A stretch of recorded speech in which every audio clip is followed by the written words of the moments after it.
নমস্কার। স্পন্দন art academy আয়োজিত অভিনব উদ্যোগ মনের কথার নতুন একটি পর্ব নিয়ে আমি আপনাদের সামনে উপস্থিত হয়েছি।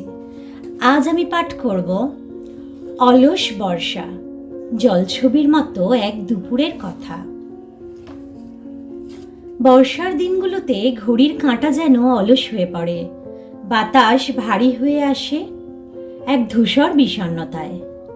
জানলার ওপারে জলে গলে যায় শহরের আড়ষ্ট ব্যস্ততা। আমি বসে থাকি ছায়ার কোণে, ঠিক যেন ক্যানভাসের এক কোণায় পড়ে থাকা ফেলে দেওয়া তুলির আঁচড়। বাইরের পৃথিবীটা তখন মনে হয় জল রঙে আঁকা, জলগুলো ছড়িয়ে গেছে, রেখাগুলো ঝাপসা।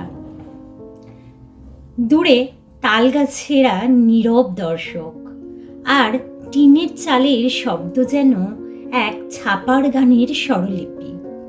বৃষ্টির ফোঁটা গুনতে গুনতে সময় গলে যায়। চায়ের কাপে ধোঁয়া ওঠে, আবার মিলিয়ে যায় অদৃশ্য এক রঙে আঁকা মুহূর্তের মতো। এ বর্ষা উল্লাসের নয়, দুঃখেরও নয়। এ বর্ষা এক অলস আত্মদর্শনের।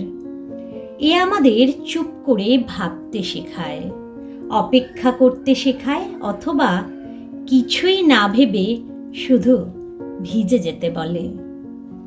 সব বৃষ্টির ফোঁটা ভিজিয়ে দেয় না, কিছু বৃষ্টি রং ছড়িয়ে দেয় মনের ক্যানভাসে, যার রং হয়তো ধুয়ে যাবে, কিন্তু রেখাগুলো থেকে যাবে মনের গায়ে। কলমে দেবরূপা কুণ্ডা মুখার্জি, কণ্ঠে সাবিনা মণ্ডল। নমস্কার।